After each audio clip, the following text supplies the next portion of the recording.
자, 안녕하세요. 닥터 첫 번째입니다. 오늘은 눈밑 수술을 하시고 나서 이제 10개월째 되시는 분을 모셔서 그간의 어떤 경과나 현재의 모습, 그리고 그동안에 있었던 이야기들을 나눠보도록 하겠습니다. 네, 저는 32살이고요. 회사원입니다. 받으신 수술이 눈밑 지방 재배치. 재배치죠. 뭐 그간 이제 이야기를 좀 해주셨으면 해서요. 네. 뭐 이제 기억이 벌써 가물가물할 거예요. 내가 옛날에 어떤 정도였는지도 네. 이제 나는 원래 이렇게 사람이라고 이제 기억 보정을 하는데 그래도 잘 더듬어서 내가 어떤 이유 때문에 고민을 하고 있었고 또 어떤 과정으로 좋아지게 되었는지, 현재는 어떤 뭐 불편하면 불편한 대로, 아니면 불편했던 게 좋아졌으면 좋아졌던 대로 그간의 어떤 경과 좀 저희한테 얘기해 주세요. 수술을 결심한 계기는 사람들이 저만 보면 되게 피곤해 보이고 매갈이 없다고 해가지고 조금 더 생기 있어 보이고 싶어서 찾아보다가 수술하고 나서는 좀 첫날, 둘째 날까지는 되게 부어가지고 좀 놀랬었는데 그 다음부터는 조금 붓기가 빨리 가라앉아가지고 괜찮았고, 고충이라면 눈이 좀 건조해진 거, 현재는 되게 좋아요. 불편한 느낌이나 감각, 찌릿함, 간질거림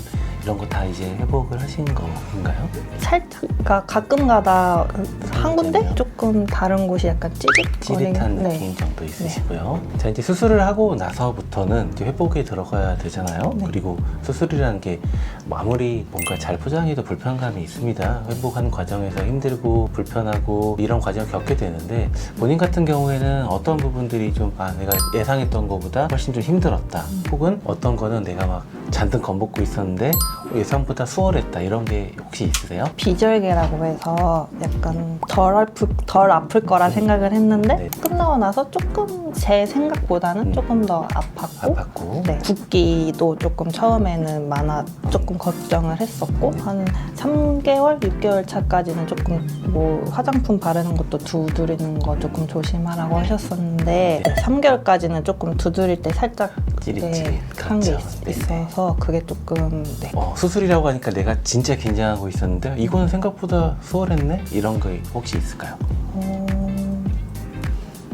그런 건 없이 무조건 예상보다 힘들었다. 이 수술은 수술명이 나와 있듯이 눈밑을 수술하는 종류의 치료죠. 하지만 이제 눈밑의 주변부, 그러니까 위로 애교, 아래로 앞볼이 같이 변화가 생기게 되는데요. 본인 보시기에 이런 애교나 앞볼의 변화는 어떻게 느껴지세요? 제가 이제 하고 나서 비포 사진을 이제 지인들한테 보여주면은 네. 한 5년은 더 젊어진 것 같다고 네네. 이렇게 말씀들 많이 해주시거든요. 그래서 근데 너무 조금, 그러니까 한 달 때까지 근데 너무 이렇게 올라와 있지 않아요. 그러니까 이때가 그리울 거라고 하면서 그렇게 말씀해 주셨는데, 지금도 여전히 사람들이 조금 더 제 나이보다는 어려 보게 봐주시는 것 같아요. 그렇군요. 그러면 본인이 수술하시고 나서 테이프 뭐 붙어 있어도 일상생활이라고 하면 자기가 평소에 하던 행동들 있죠. 이런 것들을 좀 편안하게 하시는 데는 어느 정도 필요하셨었나요? 테이프 붙이고 있을 때는 세수도 제대로 이제 못하니까 네네. 그때는 조금 집에만 있었던 것 같고, 테이프 빼고 나서는 그냥 잘 돌아다녔던 것 같아요. 그래요? 네. 왼쪽이 좀 멍이 많이 올라왔었어요. 네, 그렇죠? 맞아요. 그런데도 그냥 네, 다니셨군요. 돌아다녔어요. 자, 이제 수술하시고 나서 화장법이 바뀌었다, 뭐 이런 게 있을까요? 예전에는 다크서클을 가리려고 조금 애를 많이 썼었는데, 이게 근데 무한 굴레예요. 다크서클을 가리려고 하면은 좀 두껍게 되니까 주름에 끼고, 그럼 주름이 또 부각되고, 그래서 그게 조금 많이 힘들었는데, 요새는 이제 다크서클 조금씩 연하게 해도 네. 되니까 네. 전체적으로 화장이 좀 가벼워지셨군요. 네. 혹시 뭐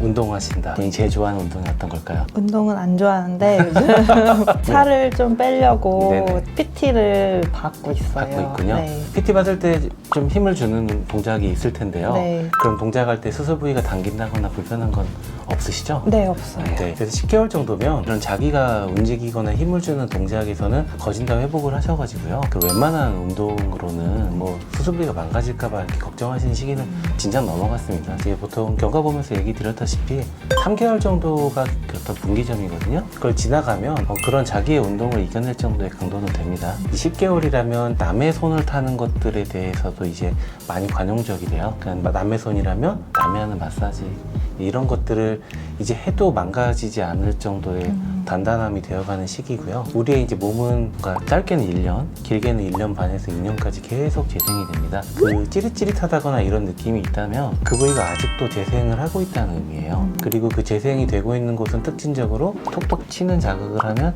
찌릿한 게 번져가는 그런 경우가 많거든요. 그러다가 그게 점점 좁혀 들어오는 시기가 되거든요.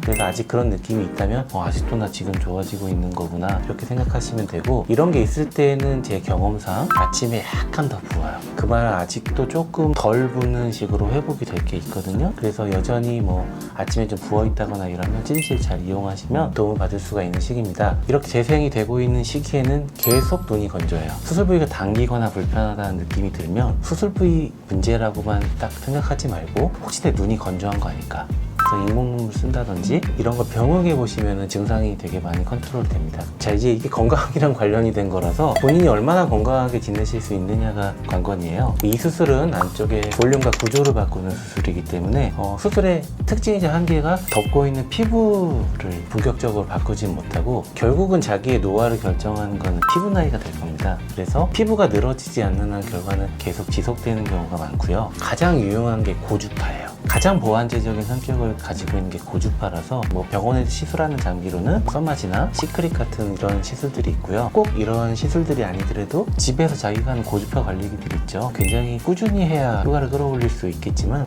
이런 다른 보완제적인 치료들을 잘 활용하시면 계속 효과를 지속시킬 수 있다고 생각이 듭니다. 자, 오늘은 눈밑지방 재배치 수술을 하신 지 이제 10개월 되신 분을 모시고 그동안의 이야기를 좀 들어봤어요. 원래 수술이 이제 어떤 게 고민이셨고, 그다음에 수술을 해서 본인이 이제 불편하게 느꼈던 거, 회복을 어떻게 해왔고, 현재 지금 이제 어떻게 일상을 지내고 있었는지 생생한 말씀 잘 들어보았습니다. 오늘 영상 도움이 많이 되셨나요? 이 영상 도움이 많이 되셨다면 저희 채널 구독, 좋아요 부탁드리겠습니다. 자, 여러분 안녕. 감사합니다.